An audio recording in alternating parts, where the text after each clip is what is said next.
मित्रों, जय हिंद जय भारत। मैं के शर्मा एडवोकेट अपने यूट्यूब चैनल कानून विद कृष्ण में आपका स्वागत करता हूं। मित्रों, आज जो हमारा जो विषय है, आज हमारा सब्जेक्ट है, वह है protection of women's from domestic violence act 2005, यानी महिलाओं का घरेलू हिंसा से संरक्षण अधिनियम 2005, जिसको शॉर्ट में हम जो है घरेलू हिंसा अधिनियम 2005 या डीवी एक्ट 2005 भी कहते हैं। मित्रों, जो डोमेस्टिक वायलेंस एक्ट या घरेलू हिंसा अधिनियम है, ये एक विदेशी कंसेप्ट है, एक ये फॉरेन कंसेप्ट है, एक विदेशी परिकल्पना है, जो सर्वप्रथम जो है 1994 में जो वियना अकॉर्ड था, यानी कि वियना समझौता था, और 1995 में जो बीजिंग में जो सम्मेलन हुआ, उसमें जो यूएन के जो सदस्य देश थे, उनके द्वारा ये सहमति बनी कि महिलाओं को घरेलू हिंसा से बचाव के लिए जो ऐसे कानून बनाए जाएं। और भारत भी चूंकि एक सदस्य देश था, तो भारत ने भी जो है इस पर सहमति जताई और भारत में भी जो घरेलू हिंसा अधिनियम का कानून बनाया गया। तो मित्रों, ये सर्वप्रथम जो है ये 13 सितंबर 2005 में इसको जो है गजट नोटिफिकेशन किया गया और तब से ये भारत में लागू हुआ।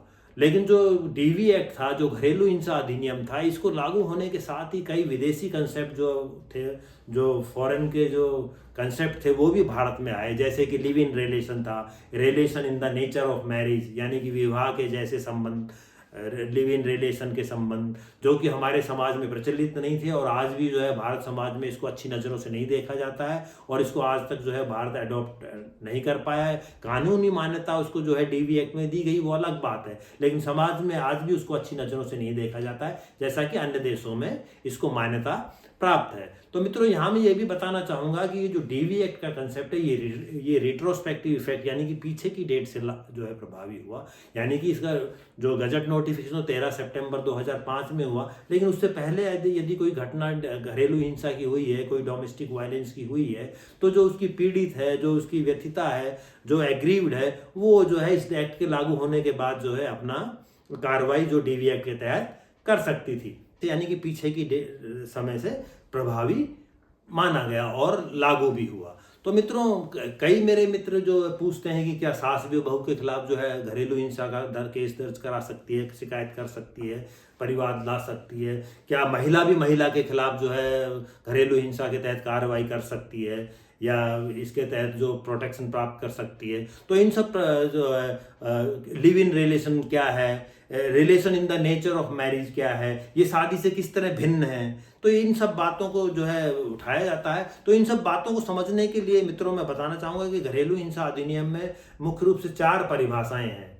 अगर आप 4 परिभाषाओं को समझ लेते हैं या उनको जो है उनके प्रावधानों को जो है ग्रहण कर लिया जाए, तो जो पूरा डीवी एक्ट की जो कार्रवाई है, वो अत्यंत ही सरल और बहुत ही साधारण सी प्रतीत होती है। तो जो मुख्य रूप से इसकी जो परिभाषाएं हैं, जो कि जो प्रश्न पूछे गए हैं कि क्या महिला भी महिला के खिलाफ कर सकती है, क्या सास भी बहू के खिलाफ कर सकती है, तो इनके लिए जो हम मुख्य रूप से 2 परिभाषाओं को देखेंगे, बाद में जो अन्य परिभाषाओं को भी देखेंगे जो कि इसके लिए आवश्यक हो जाती हैं। तो सबसे पहले जो इसकी जो परिभाषा आती है वो है व्यथित व्यक्ति, यानी कि एग्रीव्ड पर्सन, एग्रीव्ड पर्सन या व्यथिता या व्यथित पर्सन। तो मित्रों, ये जो व्यथित और एग्रीव्ड पर्सन है, इसकी परिभाषा इसकी जो है 2A जो सेक्शन में दी गई है। 2A इसको डील करता है कि व्यथिता कौन है, एग्रीव्ड पर्सन कौन है। तो एग्रीव्ड पर्सन के लिए मित्रों एक चाहिए, एग्रीव्ड पर्सन को अगर हम देखेंगे, इसकी परिभाषाएं देखेंगे, व्यथिता को देखेंगे, तो इसमें जो सबसे पहले आएगा ए वुमन, यानी कि एक महिला होनी चाहिए। ए वुमन, महिला के साथ क्या होना चाहिए, उसका डोमेस्टिक रिलेशन होना चाहिए, यानी कि घरेलू नातेदारी उसकी होनी चाहिए। डोमेस्टिक रिलेशन, घरेलू नातेदारी। अब प्रश्न उठता है कि डोमेस्टिक रिलेशन या घरेलू नातेदारी किसके साथ होनी चाहिए, तो वो जो उसकी जो घरेलू नातेदारी होगी या डोमेस्टिक रिलेशन जो होगा, वो रेस्पोंडेंट के साथ उसका होना चाहिए। रेस्पोंडेंट प्लस रेस्पोंडेंट, यानी कि प्रत्यार्थी। तो एग्रीव्ड कौन हुआ, व्यथिता कौन हुआ, एक ऐसी महिला, एक ऐसी जो है एक स्त्री जो कि घरेलू नातेदारी में है, किसके साथ, रेस्पोंडेंट के साथ यानी कि प्रत्यार्थी के साथ, तो उसको हम क्या कहेंगे, वो कहलाएगी एग्रीड पर्सन यानी कि व्यथिता। तो मित्रों इससे स्पष्ट हुआ कि एग्रीड पर्सन जो है, व्यथिता जो है, वो केवल एक महिला ही हो सकती है।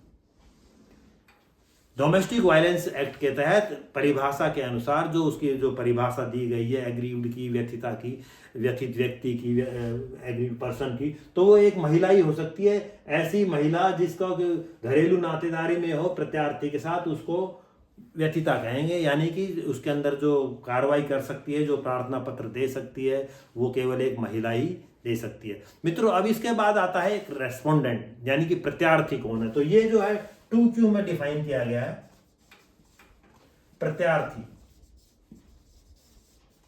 यानी कि रेस्पोंडेंट। तो रेस्पोंडेंट कौन कहलाएगा, जैसे कि व्यथिता हुई, इसी तरह रेस्पोंडेंट के लिए जो चाहिए वो होना चाहिए एक एडल्ट मेल पर्सन यानी कि वयस्क पुरुष, एडल्ट मेल पर्सन,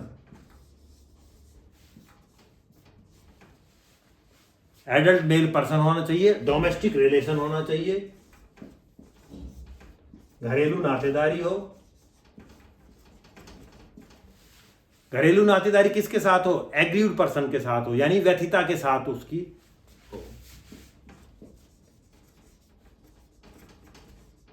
व्यथिता यानी कि 2Q के अनुसार प्रत्यार्थी या रेस्पोंडेंट वो व्यक्ति कहलाता है जो कि एक वयस्क पुरुष हो, वो डोमेस्टिक रिलेशन में, घरेलू नातेदारी में हो। घरेलू नातेदारी किसके साथ हो, व्यथिता के साथ हो, एग्रीड के साथ हो, वो कहलाएगा रेस्पोंडेंट यानी कि प्रत्यार्थी कहलाएगा। तो मित्रों, देखने की वाली बात है कि जो सबसे पहले इसमें कहा कि एक वयस्क पुरुष यानी कि एक एडल्ट मेल मेंबर, एक एडल्ट मेल मेंबर या वयस्क पुरुष ही परिभाषा के अनुसार जो है रेस्पोंडेंट या प्रत्यार्थी हो सकता है। इसका एक प्रोविजो और है, परंतु और है, वो ये कहता है कि कोई जो पत्नी है वह भी अपने पति के रिश्तेदारों के खिलाफ जो है घरेलू हिंसा का जो है कार्रवाई कर सकती है। और दूसरा, जो ऐसी महिला है जो लिव इन रिलेशन में है, जो relation in the nature of marriage है, वो अपने जो मेल पार्टनर है, जो उसका पुरुष पार्टनर है, उसके खिलाफ भी वो कार्रवाई कर सकती है, उसके रिश्तेदारों के खिलाफ भी घरेलू हिंसा की कार्रवाई कर सकती है। तो इसके जो ये प्रोविजो है। तो मित्रों, इसमें जब सबसे बड़ा प्रश्न ये उठा कि जो प्रत्यार्थी है वो केवल वयस्क पुरुष हो सकता है, एडल्ट मेल मेंबर हो सकता है। तो यहाँ पर मित्रों मैं बताना चाहूंगा कि इसके ऊपर ऑनरेबल सुप्रीम कोर्ट का एक बहुत ही अच्छा जजमेंट आया है, जिसने जो रेस्पोंडेंट था, प्रत्यार्थी था, उसकी पूरी परिभाषा को बदल दिया। मित्रों, ये जो है एक मामला हुआ था, उसमें इसकी जो परिभाषा बदली गई। इसको समझने के लिए जो है इस केस को जो है डिस्कस करना या बताना या उसको उसके उद्धृत करना बहुत ही आवश्यक है। उसके बिना जो है डोमेस्टिक वायलेंस अधूरा रह जाएगा, उसकी परिभाषा ही पूर्ण नहीं होती है। तो उसमें जो मैं बता रहा था मामला, जिसमें कि परिभाषा ऑनरेबल सुप्रीम कोर्ट ने इसकी बदल दी थी, उसमें एक महिला थी, महिला ने जो है अन्य महिलाओं के खिलाफ जो है डोमेस्टिक वायलेंस का जो है परिवाद दिया, प्रार्थना पत्र दिया। तो उसमें जो बात उठी कि क्या घरेलू हिंसा अधिनियम में महिलाओं के खिलाफ कार्रवाई की जा सकती है। तो इस तरह ये जो मामला था, ये लोअर कोर्ट से चलते हुए जो है ऑनरेबल बॉम्बे हाई कोर्ट में पहुंचा। बॉम्बे हाई कोर्ट ने उसको जो पिटीशन को, जो घरेलू हिंसा अधिनियम की कार्रवाई थी, उसको खारिज कर दिया और ये होल्ड किया कि जो घरेलू हिंसा अधिनियम में इसकी जो रेस्पोंडेंट की परिभाषा है 2Q में, धारा 2Q जो रेस्पोंडेंट डोमेस्टिक वायलेंस एक्ट है, उसमें जो परिभाषित किया गया है, उसमें केवल एक एडल्ट मेल पर्सन यानी कि वयस्क पुरुष ही रेस्पोंडेंट हो सकता है, जो कि घरेलू नातेदारी में हो व्यथिता के साथ। तो इसमें जो इसकी जो परिभाषा है उसके अनुसार केवल वयस्क पुरुष हो सकता है, एडल्ट मेल हो सकता है रेस्पोंडेंट। लेकिन इसकी में जो महिलाएं थी, इसलिए जो महिलाओं के खिलाफ जो है प्रोसीडिंग्स को ड्रॉप कर दिया गया, क्योंकि वो उस परिभाषा के अनुसार जो महिलाओं के खिलाफ ये नहीं लाई जा सकती थी। तो इस तरह ये जो मामला जो है ऑनरेबल बॉम्बे हाई कोर्ट से ऑनरेबल सुप्रीम कोर्ट में पहुंचा। ऑनरेबल सुप्रीम कोर्ट ने जो है इसमें पूरा इसका मनन किया, इसकी डेफिनेशंस का जो मनन किया। 2Q का जो रेस्पोंडेंट की परिभाषा दी गई थी कि एडल्ट मेल पर्सन को, वयस्क पुरुष को, इस पर जो है बहुत बल दिया और इसके जो प्रोविजो थे उनको भी ध्यान में दिया। और उसके बाद ये व्यवस्था दी कि जो इसकी डेफिनेशन है, जिसके अंदर की केवल रेस्पोंडेंट के रूप में वयस्क पुरुष जो बताया गया है, ये आर्टिकल 14 यानी कि आर्टिकल 14 ऑफ द कॉन्स्टिट्यूशन के के विपरीत है, ये राइट टू इक्वलिटी को खत्म करता है। इसलिए जो एडल्ट मेल पर्सन, एडल्ट ये जो वयस्क पुरुष है, एडल्ट मेल पर्सन है, इसकी जगह खाली एडल्ट पर्सन हो जाएगा, यानी कि वयस्क व्यक्ति। तो इस तरह मित्रों जो ऑनरेबल सुप्रीम कोर्ट ने जो अपना जजमेंट दिया, जो फाइंडिंग दी, जो व्यवस्था दी, उसके मुताबिक जो रेस्पोंडेंट की definition 2Q of the DV act में दी है, उसके हिसाब से वो हो गई any adult person in domestic relation with aggrieved person, यानी कि कोई भी वयस्क व्यक्ति जो कि घरेलू नातेदारी में किसके साथ, व्यतिता के साथ, वह प्रत्यार्थी कहलाएगा। तो इस तरह जो ये जो परिभाषा बनी, इसमें जो एडल्ट पर्सन शब्द यूज किया गया रेस्पोंडेंट की जगह, उसके रेस्पोंडेंट की परिभाषा में, यानी कि वयस्क व्यक्ति हो गया, और व्यक्ति या पर्सन के अंदर जो महिला और पुरुष दोनों ही शामिल माने गए हैं। तो इस तरह अब जो इसकी परिभाषा हो गई, उसके हिसाब से कोई महिला भी महिला के खिलाफ जो है घरेलू हिंसा की कार्रवाई कर सकती है, यानी कि एक सास जो है, सास भी जो है अपनी बहू के खिलाफ घरेलू हिंसा की कार्रवाई कर सकती है, उसका डोमेस्टिक वायलेंस के लिए प्रोटेक्शन ले सकती है और उसको जो है उस अधिनियम का फायदा मिलेगा। इसी तरह एक बहू भी अपनी सास के खिलाफ कर सकती है, यानी कि कोई महिला किसी भी महिला के खिलाफ घरेलू हिंसा की कार्रवाई कर सकती है। पुरुष तो उसमें पहले से ही शामिल ही था, तो अब पुरुष और महिला के खिलाफ, दोनों के खिलाफ कार्रवाई की जा सकती है। यानी कि एक, जैसा कि मैंने बताया, जो एग्रीड पर्सन है, व्यथिता है, वो केवल एक महिला होगी जिसका डोमेस्टिक रिलेशन होगा रेस्पोंडेंट के साथ, यानी कि प्रत्यार्थी के साथ, तो वो कहलाएगी व्यथिता, यानी कि एक महिला ही व्यथिता होगी। लेकिन रेस्पोंडेंट जो है वो महिला और पुरुष दोनों हो सकते हैं ऑनरेबल सुप्रीम कोर्ट के जजमेंट के मुताबिक, और जो है महिला और पुरुष दोनों के खिलाफ जो है घरेलू हिंसा की कार्रवाई की जा सकती है, जो भी घरेलू नातेदारी में हो व्यथिता से, एग्रीड पर्सन से। तो मित्रों इस तरह जो इसकी जो ऑनरेबल सुप्रीम कोर्ट का जो जजमेंट था, पूरी परिभाषा को बदल दिया, और जो घरेलू हिंसा अधिनियम था इसका पूरा मायना बदल गया।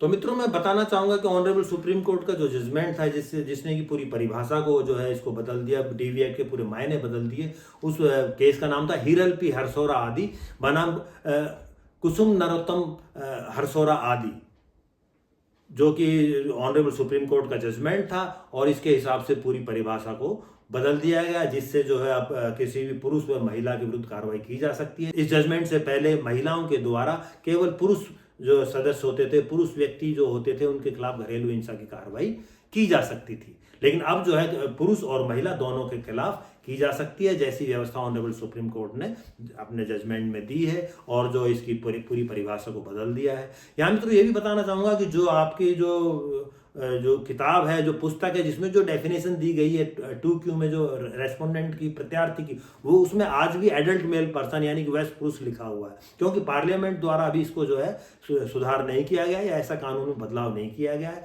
लेकिन चूंकि ऑनरेबल सुप्रीम कोर्ट का जजमेंट है, ऑनरेबल सुप्रीम कोर्ट के judgment force of the law रखते हैं, binding on the all subordinate courts and all country जो है वो बाइंडिंग रहता है, तो उसकी भी वही फोर्स है जो कि एक कानून की होती है। तो जब तक पार्लियामेंट नहीं भी बदले, तो वो जो सुप्रीम कोर्ट का जजमेंट होने के कारण वो है कानून की जो है वो अख्तियार रखता है, कानून के तरह वो लागू होता है, और वो उसकी परिभाषा को जो है इसी तरह, यानी कि एडल्ट पर्सन उसको जो पढ़ा जाएगा रेस्पोंडेंट की परिभाषा में। मित्रों यदि आप ऑनरेबल सुप्रीम कोर्ट के इस जजमेंट हिरल पी हरसोरा को आप डिटेल में पढ़ना चाहते हैं, तो जो डिस्क्रिप्शन बॉक्स में जो अवेलेबल है वहां से आप इसको पढ़ सकते हैं। जानकारी आपको कैसे लगी अवश्य कमेंट करें, वीडियो को लाइक व शेयर करें, चैनल को सब्सक्राइब करें। Thanks for watching. जय हिंद, जय भारत।